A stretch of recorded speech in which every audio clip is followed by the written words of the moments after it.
Arizona Screen Recorder. नमस्ते recording club में RC Sandeep हाजिर हूँ आज the story of recording club part 454 लेकर के। 8:48 p.m. कैसे हैं आप सब? Home button. उम्मीद करता हूँ बहुत अच्छे होंगे। आज कहानी कुछ दिन बाद तो ज़रूर रिकॉर्ड हो रही है, मगर समय से पहले रिकॉर्ड हो रही है। लगभग 8:38 हो रहे हैं और 9 बजे तक कहानी अपलोड हो जाएगी और आप सब तक पहुंच जाएगी। आज एक शेर आया जहन में तो सुना देता हूँ। एक शख्स हैरान है, परेशान है, न जाने क्यों ज़िंदगी में मुश्किलें तमाम हैं। एक शख्स हैरान है, परेशान है, न जाने क्यों ज़िंदगी में मुश्किलें तमाम हैं। अगर कोई जीना चाहे भी तो कैसे जिए आखिर?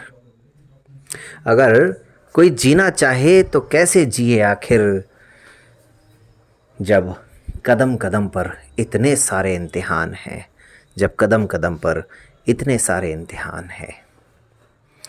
खैर दोस्तों, अगर ज़िंदगी है तो इम्तिहान होंगे ही, और इम्तिहान होंगे तो फिर एक न एक दिन हम पास भी होंगे। पास, अब पास अंग्रेजी का भी हो सकता है और हिंदी का भी हो सकता है। खैर, तो 19 अगस्त के बाद आज कहानी रिकॉर्ड कर रहा हूँ 24 अगस्त को, और इस कहानी को लेकर के कुछ सोचा है आज। क्या सोचा है तो मुझे भी नहीं पता, लेकिन कुछ सोचा ज़रूर है। अगर सब कुछ ठीक रहा तो आने वाले कुछ दिन में वो बात आ ही जाएगी सामने। हाँ, बशर्ते कि आपको 24 अगस्त याद रहे। बहरहाल, अब आबू कन्वेंशन से तो हम निकल चले। ज़िंदगी बढ़ रही थी आगे, नॉर्मल तरीके से चल रही थी। अभी कल ही मुझे एक बात याद आई थी कि यार ये वाली बात शायद मैंने नहीं बताई, लेकिन करेंगे उस पर भी चर्चा, क्योंकि अब जो आने वाला समय है उसमें बहुत सारी घटनाएं। अब मैं कितनी बता पाता हूँ वो एक अलग बात है। तो भाई मित्रों, बात ऐसी है कि लॉयंस क्लब के साथ जुड़ने के बाद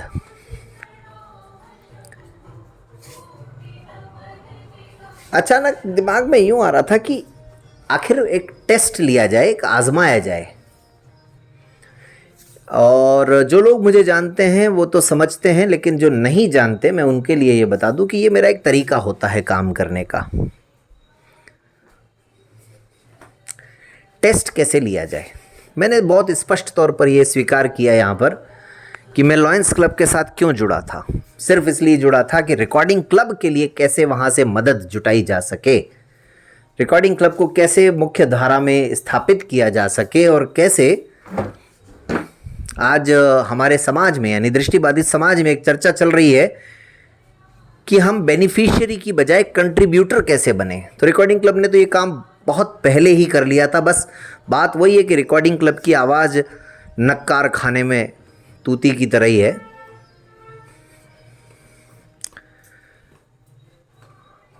ये याद दिलाने की आवश्यकता तो खैर पड़ती ही है, और मैं याद दिला भी देता हूँ। न्यूज़पेपर का काम, ऑडियो रिकॉर्डिंग का काम ऐसा काम था जो लोगों ने कहा, मेन स्ट्रीम मुख्यधारा के लोगों ने, साइटेड लोगों ने, कि हम अपने काम काज में इसको अपने लिए मददगार समझते हैं, हम काम करते करते सुन सकते हैं। कोविड आया तब तो फिर बिल्कुल ही बात ही पलट गई। कोविड में तो फिज़िकल न्यूज़पेपर्स तो थे ही नहीं, बस डिजिटल न्यूज़पेपर्स का ही सहारा था, और उसमें से भी रिकॉर्डिंग क्लब के न्यूज़पेपर्स भी लोगों तक बड़ी संख्या में फॉरवर्ड किए जाते थे। इसके अलावा चाहे मैट्रिमोनियल मीट हो या फिर कुछ और, सब कुछ हम हर तरीके से एक बेनिफिशियरी के साथ साथ कंट्रीब्यूटर भी बन सके, ये कोशिश की जाती रही है। तो अब इस प्रयास में हुआ ये कि सामने 4 जनवरी खड़ा था, 4 जनवरी 2023, और हर साल 4 जनवरी को किसी न किसी रूप में हम लोग सेलिब्रेट करते आए थे। तो हमने सोचा कि भाई अब ये एक मौका है, कुछ किया जाए। इससे पहले 3 दिसंबर को कुछ किया या नहीं किया ये मुझे याद नहीं आ रहा। मैं हालांकि कोशिश करूंगा याद करने की, लेकिन मुझे फ़िलहाल बिल्कुल भी याद नहीं आ रहा। तो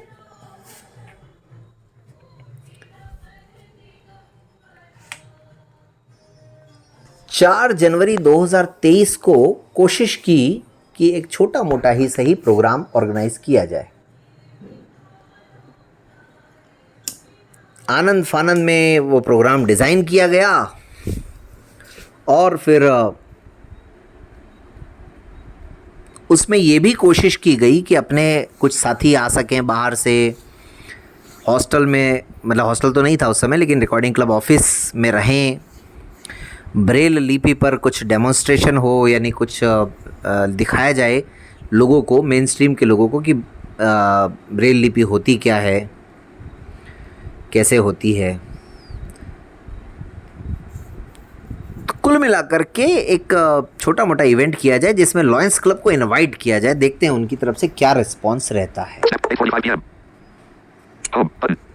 अब इसमें ये सारी बातें हुई तो इधर से पहले तैयारियां शुरू की गई हमारी ओर से, कि क्योंकि हमारे पास तो आप यूँ समझिए कि 4 कुर्सियां भी नहीं थी। धीरे धीरे ये सब चीज़ें आज तो फिर भी 15-20 कुर्सियां कम से कम रिकॉर्डिंग क्लब में, बल्कि ज़्यादा ही 25-30 कुर्सियां आज की तारीख में तो हैं रिकॉर्डिंग क्लब में, लेकिन उस समय तो 4 कुर्सियां भी नहीं थी। सोचा कि क्या किया जाए। कुछ साथियों से बात हुई, विपुल जैन ने कहा हम आ जाएंगे, उनके साथ जितेंद्र पुरोहित, हीरा लाल, ऐसे करके कुछ 4-5 लोग तो इकट्ठे हो गए आने वाले। उनके रहने की व्यवस्था की गई अपने ऑफिस में ही। फिर बात यह आई कि साहब कार्यक्रम की शक्ल में उसको कैसे किया जाए। तो बाकायदा एक रूपरेखा तैयार की गई, एक प्रयोग किया गया कि इस तरीके से उसको हम कर सकते हैं। अच्छा, इस बीच में आबू कन्वेंशन में लॉयंस क्लब का जलवा हम देख ही चुके थे, जहाँ पर आदरणीय राकेश शर्मा सर, सीमा पाठक मैम और आभा मैम आ चुके थे। हालांकि उसके बाद शर्मा सर तो आज तक जुड़े हुए हैं और हो सकता है आने वाले मुंबई कन्वेंशन में भी उनका साथ हमें मिले। तो इस प्रयास में अब जैसा कि मैंने कहा कि हमारे पास तो ऐसी स्थिति भी नहीं थी कि हम 20 लोगों के साथ मिलकर के कुछ प्रोग्राम कर सके। तो फिर क्या किया हम लोगों ने, जहां हमारे ऑफिस की एंट्रेंस है नीचे, आप तो जानते ही हैं रिकॉर्डिंग क्लब शुरू से ही मिनिमम रिसोर्सेज मैक्सिमम वर्क, जो हमारी एंट्रेंस है, जो उसका पोर्च है, वहीं पर हमने कहा यही प्रोग्राम करेंगे अब तो बस। अच्छा, तब तक हमारे पास लुई ब्रेल साहब की एक शानदार तस्वीर आ ही गई थी। तो उस जगह को ये समझ करके कि ये जगह हमारे लिए बिल्कुल उपयुक्त है, और हमको यही उम्मीद थी कि 25-30 लोगों से ज़्यादा आएंगे नहीं और इतने लोगों के साथ यहीं बैठ करके प्रोग्राम किया जा सकता है। अब जब काम करने के लिए निकले तो पता चला वहाँ पर एक वॉश बेसिन लगा हुआ है। अब आप बुला रहे हैं लोगों को और बिल्कुल मुंह पर ही वॉश बेसिन लगा हुआ है, तो अच्छी बात नहीं। उसके लिए भी तरकीब लगाई कि उसको ढक दिया जाए। उसको ढक दिया गया। सामने गेट के बिल्कुल सामने जो दीवार थी वहाँ बैनर लगाने की व्यवस्था हो गई। साउंड वाले से बात हो गई यानी माइक सिस्टम के लिए, और कुर्सियों की व्यवस्था भी कर ली गई। 25-30 चेयर्स की व्यवस्था भी की गई, सब कुछ टेंट हाउस से, 30 कुर्सियों की, और दरी की व्यवस्था भी कर ली गई। हमको पता था कि खर्चा तो हो रहा है इस सब चीज़ में, लेकिन उस खर्चे की एवज़ में हमें मिलता क्या है, वो एक देखने वाली बात है। अब मज़ेदार बात ये भी है दोस्तों कि हमने सबका आह्वान किया, हमने कार्यक्रम का समय भी इस तरह से रखा कि किसी और कार्यक्रम के साथ उसका टकराव ना हो। आप समझ रहे हैं? अजमेर में भी तो कई सारी संस्थाएं हैं, तो हर संस्था में लुई ब्रेल जयंती का कार्यक्रम तो होगा ही, लेकिन उनसे किसी तरह का टकराव ना हो, हमने ये कोशिश की। बावजूद इसके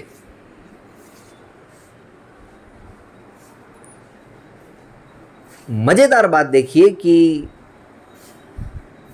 कुछ बातें ऐसी होती है ना दोस्तों जो हम भूल नहीं पाते हैं। ये भी उनमें से एक बात है कि जो कि मैं भूल नहीं पाता हूँ।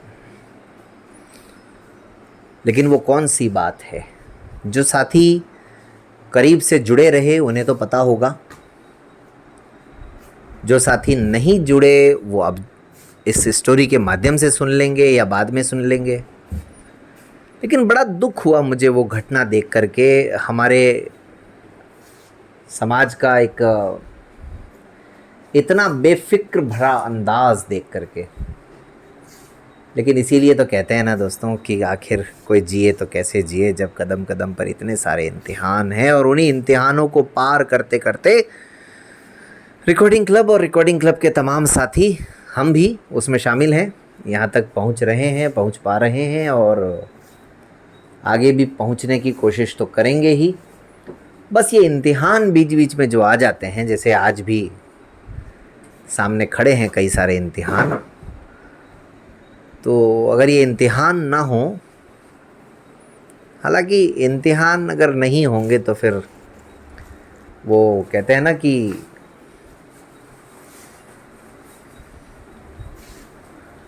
जब दर्द नहीं था सीने में तो खाक मज़ा था जीने में वाली बात है?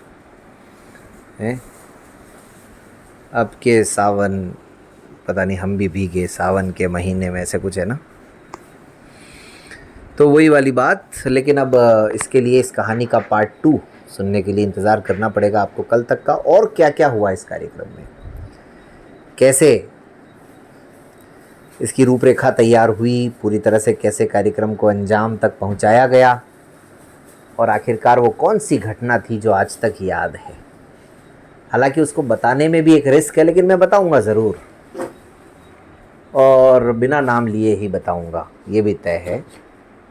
लेकिन जो लोग इस कहानी को फॉलो करते हैं वो तो समझ ही जाएंगे कि बात कहाँ की जा रही है।